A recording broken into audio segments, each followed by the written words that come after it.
Эрүүл мэндийн даатгалын сан алдагдaltaй ажилласаар иргэд зарим эрүүл мэндийн үйлчилгээ авахтаа төлбөртүүлж эмч ажилчдын цалин хангалттай хүрэлцэхгүй нөхцөлд хүрсэн. Тэгвэл энэ сангийн менежмент тогтолцоог өөрчлөх цаг ирснийг Улсын хурлын хүний хөгжил нийгмийн бодлогын байнгын хорооны дарга найдлаа онцоллоо. НТV мэдээний зочны ярилцлагын энэ удаагийн дугаарт үзэгч та бүхэндээ Улсын хурлын гишүүн хүний хөгжил нийгмийн бодлогын байнгын хорооны дарга найдлааг уулзуулж байна. Танд арай мэнд хүргэе. Арай мэнд. За тэгэхээр яг одоо халуун сэдв бол ялчгүй багш эмч нарын цалин үйлсний асуудал байна. За тэр дундаа бол багш нарын цалин үйлсэн дээр бол тохиролцоонд хүрчихсэн. Харин эмч нарын тухайд бол эх 7 хоногт одоо бас ажил хайнаа гэдгээ мэддэд. Тэгэхээр үүнтэй холбоотойгоор танай байнгын хороонд дээр ямар шийдвэр, ямар одоо саналууд яригдаж байна? За арай тодорхой болсноос нь багш нарын цалингаас эхлэе. Тэгээ саяхан багш нараас шаардлага хүсэлт ирээд манай байнгын хороо хилцсэн байгаа. Иргэдийн ирсэн хүсэлтийн дагуу хилцээд ямар ч сан багш нарын цалинг нэмэх талаар судал шийдвэрлэе зөв байна гэсэн үндслэлээр төсвийн байнгын хороо төсвийн ажлын эсрэг өгсөн байгаа. Өөрөөр хэлбэл 2026 оны төсвүүдээр багш нарын цалин нэмэхтэй холбоотой төсвийг суулгах боломж байна судлаад боломжоор шийдвэрлэе гэсэн шийдвэр өгсөн байгаа. Тэгэхээр тэрний дагуу төсвийн байнгын хорон дээр ажлын хэсгээр хилцээд яг урьдчилан байдлаар тохиролцоонд буюу шийдэлд хүрсэн байна л да. Яг эзлэн батлагдаг байгаа. Тэрний юу гэхээр ямар ч байсан эх онд 2026 онд нөөц боломжоо шахаад зарим зардлыг хасаад одоо жишээлбэл бусад яамдын урсгал зардлыг 15% хасаад дээр нь зарим хөрөнгө оруулалтын зардлыг төвчээд багш нарын цалин 2026 онд нийтдээ нэг 76%-аар яг бодит дөнгөөр бол бараг 90 орчим хувиар нэмэгдэхээр байгаа даа. За энэ бол яг харахгүй шийдэл болсон. Багш нарын цалин нэмэгдсэн, бодиттой нэмэгдсэн. Яг энэ дээр зүгээр нэг зүйл байгаа юм. Заавал ингээд жагсахаар нь чинээндээ тулахаар нь асуудал ужиграад бүр яах боломжгүй болсныхын дараа нэмдэг бол буруу юм аа. Энийг би бас өмнө ч ярьж байсан. Үнэхээр ийм боловсруулж чухал гэж үзэж байгаа бол цалинг нь нэлээд олон жилийн өмнөөс бодлогоо гаргаад төлөвлөөд батлах хэрэгтэй байна. Одоо жишээлбэл 3 жилийн өмнөөр баталж болох байсан. 2030 онд жишээл багшийн цалин ямар байхыг одоо бид нар шийдэх ёстой. Тэрийг заавал нэмэхгүй байгаад сүх талаад л өхөр хамрагдаж ингэж явж болохгүй юм аа. Яг тэрэндээ таарсан шийдвэрээ бодлогоо батлаад засгийн газрын өөрөөр тэрийг санааж батлаад тэрнийхээ дагуу улсын их хурлын төсвөө тавиад гишүүд нь багш нар өөрсдөө хянаад явах ёстой. Ингэх юм бол жигсахгүйгээр дуйлан болохгүйгээр цалин бодиттой нэмэгдүүлэх явах боломжтой юм. Тэгэхгүй бол одоо бид нар олон туршлага бишүүд өмнөх хашуун туршлага би цалин гаруй нэмлээ. Гэт бужигнж дуйлан болгож байгаа нэмдэг. Цаана үнэн 10-20% нэмэх магадaltaй. Тэгэхээр ингэ бодит цалин өсөхгүй болчих гээд байгаа юм л. Тэгэхээр яг энийг шийдэхийн тулд цалин бол яг төсөв ингээд аль хэдийн боогоод батлахад зориулаад өргөн барьсны дараа ярддаг зүйл биш. Өмнө нь засгийн газар оруулах хэрэгтэй байсан л гэж хэлж байна. За тэгвэл эмч нарын тухайд ямар санал яригдж байна? За эмч нарын тухайд бас ер нь ойролцоо жишээ. Монгол улсад одоо эд насны асар их зардал хүч хөдөлмөр цагаа зарцуулаад нарийн мэргэжил эзэмшээд эмчээр ажиллаж байгаа нь үнэхээр гомдмор бага цалинтай. Үнэхээр бага. Энэ бол нэмэх ёстой. Аль хэдийн нэмэх ёстой. Яг саяын багш нартай адилхан аль хэдийн бид нар эмч нарын цалинг, эмнэлгийн ажлын цалинг асаас нь ингээд нэмэх бодлогоо баталчаад заавал жагсалгүйгээр, заавал хэл ам болгоогүйгээр, гуйлгаж гуштгүйгээр нэмэх ёстой юм аа. Энэ бол Монгол төрийн хийх ёстой зүйл. Харин зүгээр одоо яах ёстой вэ гэхээр эмч нарын цалин бол эрүүл мэндийн даатгалын сангаас гардаг. Тэгэхээр одоо бид нар мэдээж тодорхой хэмжээр нэмэх ёстой. Гэхдээ бидний хамгийн чухал хийх зүйл бол манай хүний хөгжил нийгмийн бодлогын байнгын хорон дээр ярьж байгаа зүйл бол эрүүл мэндийн даатгалын санг шинжлэх ёстой. Эмч эмнэлгийн ажлын цалин нэмэх боломжтой болно. Бодиттой нэмэх боломжтой болно. Хоёрдугаарт эмнэлгийн үйлчлэгээний чанар сайжрна, илүү оновчтой болно. Тэгээ эцсийн дүндээ энэ эрүүл мэндийн даатгалын сан бол сайдад юм уу, аль нэг даргад юм уу, дарга нарт ч юм уу одоо биш яг үйлчлүүлж байгаа иргэд болон эмч нарт нь ээлтэй тэднэрт яг бодиттой орлогыг нь төлбөрийг нь өгдөг юм систем болох хэрэгтэй. Тэгэхээр таны хувьд одоо яг энэ шинжлэх ажил хаанаас яаж эхлэх нь зүйтэй гэж бодож байна вэ? Эрүүл мэндийн даатгалын санг зөв менежментээр явуулж чадах юм бол эмч нарын цалин үйлсийг нь л одоо хүсээд байгаа хэмжээнд нь хүрэх боломжтой гэд салбарын сайд бас мэдээлж байсан. За яг зөв асуулт байна. Эрүүл мэндийн даатгалын сан бол одоо нэрнээсээ ч авсан даатгалын сан.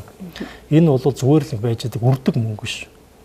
Даатгалын сан. Яагаад гэвэл энийг төлж байгаа нь эрүүл мэндийн даатгал гээд цалин авж байгаа, ажил хийж байгаа, сайн дураар даатгуулсан иргэд төлж байгаа.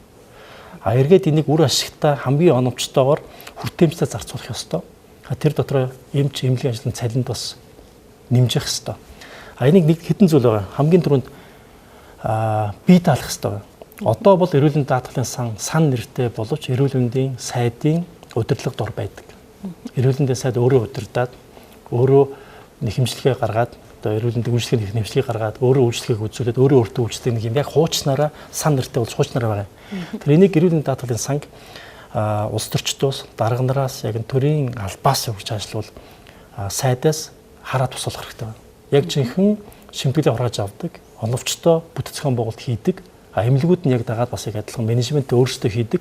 Хэн илүү ашигтай сайн ажиллаж чадсан, эмчнэрийн цалин нэмсэн илүү өгөөжтэй ажиллаж чадсан, илүү төлбөр орлого авдаг. Энэ систем хэрэгтэй байгаа. Хоёрт нь хяналтын систем. Өнөөдөр ч гэсэндээ харж байгаа эрүүл мэндийн сайд ч ярьж ийл, өөр гишүүд ч ярьж байна. Зарим даатгалын сангаас авсан орлого мөнгө хэтэрхий их байна. Үндэслэлгүй, үнэмшмээргүй олон удаа үзүүлсэн их өндөр дүнтэй үйлчлэгээ авсан иргэд хүртэл байна. Энэ яг бодиттой юу үнэн үү? Өөрөөр хэлбэл бидэрт эрүүл мэндийн даатгалын санг хяндаг тогтолцоо маш муу. Яг эмчилгээ үзүүлсэн хэсэг нь тодорхойгүй, хэр үнэтэй зөв буруу мэдэхгүйгээр асар олон том дүнтэй дүнгээр санхүүжиж байна гэсэн үг. Тэгэхээр өөрөөр хэлбэл эмчийн цалин нэмэхээсээ гадна хаана ямар газар тэр зардал урсаад байна. Үр ашиггүй. Өөрөөр хэлбэл ингээд шулуух хэлбэл чинь бас тодорхой нэг төрлийн хулгай болчихж байгаа байхгүй. Тэр энийг зогсоож энэ хяналтын тогтолцоо хийх нь эрүүл мэндийн даатгалын сангийн шинжилгээ бас нэг чухал ажил юм байна. За эх оны төсвийг засгийн газраас танилцуулахдаа зандан шатар сайдын хувьд болохоор хүний өвчлийг дэмжих төсөв болж байгаа гэж татгаж байсан. Тэгэхээр та эх оны төсөв дээр бас хүний өвжил чиглэсэн ямар одоо бодлого төсөл хөтөлбөрүүд байна вэ? Хөрөнгө оруулалт байна вэ? За энэ хэвээр зөв асуулт байна. Бид нар улс төрийн хүрээнд, засгийн хүрээнд ч юм улс төрчид дарга нар зарладаг. Хүний хөгжил чухал гэж зарладаг. Гэхдээ яг үйлдэл дээрээ төсөв тавьдаггүй. Цалин нэмдэггүй. Хүнд хүүхдэд зориулсан мөнгөгүй болчиход байдаг. Энэ бол гэмш зам болчиход байгаа маа. Саяын тэр засгийн газрын ерхий сайдын ярьж ирсэн бол ихээр төсөв өргөн барихтаа бол худлаа байсан. Яг хүний хөгжил гэж байгаа бол яг хүний хөгжил тавьсан юм юу байгаа юм? Багш эмчийн цалин тооцоогүй байсан. Өөр хэлээд оройтой хүний хөгжил зориулсан байхгүй байсан. Одоо харин сая тэр төсвийн тэр 90 жагсны үр дүн гэсэн үг. Тэр багш нарын цалингийн санг 960 орчим тэрбум төгрөгөөр 960 тэрбум төгрөгөөр нэмэгдүүлэхээр болж байна. За энэ бол тодорхой хэмжээгээр боловсролд хүний хөгжид болж байгаа хөрөнгө оруулалтын харахгүй мөн. Энийг зүгээр төсөв өргөн барихаас өмнө тооцоод хийгээд жагсахгүйгээр хэрэлдэхгүйгээр хэл ам болохгүйгээр хийсэн бол илүү үр дүнтэй байх байлаа. Зүгээр эндээ холбоотой цаашдаа тэрний дараагийн жилиг эрүүл мэндийн жил болохоор зарласан байсан төлөвж байгаа юм байна. Тэгэхээр юу гэсэн үг вэ? Бид нар хоосон энэ жил дараа жил эрүүл мэндийн жил байна гэхээс илүүтэй сая миний ярьж байгаа тэр яг бодиттой эрүүл мэндийн чиглэлд хүн амын эрүүл мэндэд яг ямар хөрөнгө оруулалт хийх юм, юугаараа бодлогын өөрчлөлт хийх юм, төсвийг яаж нэмэгдэх юм гэдгийг урьдчилан бэлдээд илүү үр дүнтэй байх талаас нь анхаарах хэрэгтэй юм аа. Тэгээ та бүхэн түрүү ярьдаг эмч эмнэлгийн ажилтны цалин болов яг энэ багт нь үнэхээр тэгж үзэж байгаа бол чухал гэж үзэж байгаа бол тэрийг нэмэх төлөвлөгөөг одооноос хийх хэрэгтэй юм. Яг одоо эхлэх хэрэгтэй. Тэгжиж тэрний 2027 оны төсөвцөн тэгжиж бодиттой жагсахгүйгээр хялан болохгүйгээр нэмэх боломж хүрдэнэ. За таны хувьд яг энэ хүний хөгжил нийгмийн бодлогын 1000 орны даргын зүгээс харж байхад яг хүний хөгжил чиглэсэн ойрын хугацаанд хэрэгжүүлэх ямар ажлууд байна вэ? Хэрэгжүүлэх эсвэл боломжтой төлөвлөж одоо урт хугацааны ч юм уу дунд хугацааны төлөвлөгөөнд оруулах боломжтой зүйлүүд гэж харж байгаа ямар шийдлүүд вэ? За бас маш зөв асуулт байна. Эхнийх нь бол яг саяын таны асууж байгаа тэр эх оны төсөвт болон дараагийн 1-2 жилдээ төсөв суулгах ёстой. Тэр багш эмчийн цалин, хүүхдийн асуудал байна, хөдөлмөрийн асуудал байна. Жишээлбэл амийн оролттой холбоотой асуудал Монголд маш өндөр үзүүлэлттэй байгаа. Одоо жишээлбэл 10,000 100,000 хүнд Солонгос улс 25 хүн амийн оролдог бол Монгол улс 18. Гэтэл Аз номхон далайн дунд чинь ердөөс нь 8. Тэгэхээр энэ бол харанга дэлтгүүц хэмжээнд төрсэн байгаа. Тэгээ энэ бол зөвхөн эрүүл мэндийн асуудал ш. Цаана тэр бусад салбаруудын одоо сургуулийн дээрлэхэд ч юм уу нийгмийн дарамт, сошиал медиа гэдэг маш олон хүчин зүйлээс хамарж байгаа зүйл байгаа. Энэ чиглэлийн асуудлуудад илүү анхаарах шаардлага байгаа. За тэрнээс гадна хамгийн чухал нь одоо бид нар манай байнгын орон дээр ярьж байгаа зүйлс болвол одоо бид нар бол яг яам биш болохоор урт хугацааны бодлого эргэцэн орчинд бүрдүүлэх үүрэгтэй. Жишээлбэл бүр социализм үеэс үлдсэн бидэрт яг нэг тийм юу байна. Нэг юм буруу хандлага байна. Монгол улсын сум гэж ямар байх ёстой гэдгийг тодорхойлохыг шинжлэх шаардлагатай байна. Тэгжиж яг хүний төлөө хөрөнгө оруулалт. Одоо эмнэлэг байна уу, сургууль байна уу, соёлын төв байна уу? Эцсийн дүнийг хэн зориулж байгаа? Хүн зориулж байгаа. Тэгэхээр хүнд яг үр дүнтэй хүрэхийн тулд ямар өөрчлөлт хийх бүтцийн үед.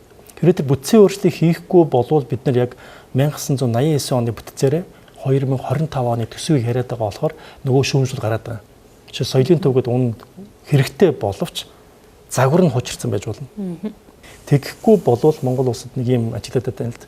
Хаана зарим газар хүүхдийн төвгөд байна. Зарим газар хамтын төвгөд барьж байна. Зарим газар хөгжлийн бэрхшээлтэй иргэдийн төвгөд барьж байна. Яагаад хүний төв биш хөгжлийн бэрхшээлтэй иргэдийнх байгаа юм. Энд чинь бас нэг талаас ялгуурлан гадуурч байгаа зүйл байна. Гэхмэчлэн ингээд нэг юм олон янзын нийгмийн бүтцүүдийг нэгтгэхэд яг хүний төлөө гэсэн хүүхэд хөгшөдгөө үр ашигтай давхардуулж хөрөнгө оруулахгүйгээр хамгийн оновчтой зохион байгуулалт нь юу вэ гэдгийг бид нар эрэлхийлэхгүй болвол бид нар Монгол улсын төсөв бол дийлэхгүй. Дуртай газараа хамтын төв эсвэл энэ газар гэр бүлийн хөгжлийн төв гэж бариад байх юм бол энэ чинь ингээд төсөв тарамдаа дуусах юм аа. Тэгээ энэ чиглэлээр одоо манай байнгын орны нэрэн ч гэсэн хүний хөгжлийн бодлого баз. Тэгээ хүний хөгжил хүнээ тойроод саяын бүтцүүдийг нийгмийн үйлчлэгээний бүтцүүд яаж хийх вэ гэдэг дээр одоо бүтцийн тогтолцооны үзэл санааны ажлын хандлагын өөрчлөлт хийх хэрэгтэй байна. Тэгээ энэ бол бидний бас бодож байгаа ярьж байгаа зүйл. За ойлголаа. Мэдээлэл хөр студид ирсэн танд баярлалаа.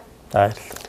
За үзэгч та бүхэнд зочны цагаараа энэ удаа хүний хөгжил нэмийн болгон 1000 орны дараа Улсын хурлын гишүүн найдлага урьж оролцууллаа. За түүний хувьд бол одоо хүний хөгжил чиглэсэн тэр дундаа багш эмчнэрийн цалин үлсний асуудал болоод за мөн ирээдүйн цаашдын одоо бодлого төлөвлөлт ямар байгаа юм бэ гэдэг дээр өөрийнхөө санал болоод шүүмжийн мэдээллийг өглөө. Баярлалаа.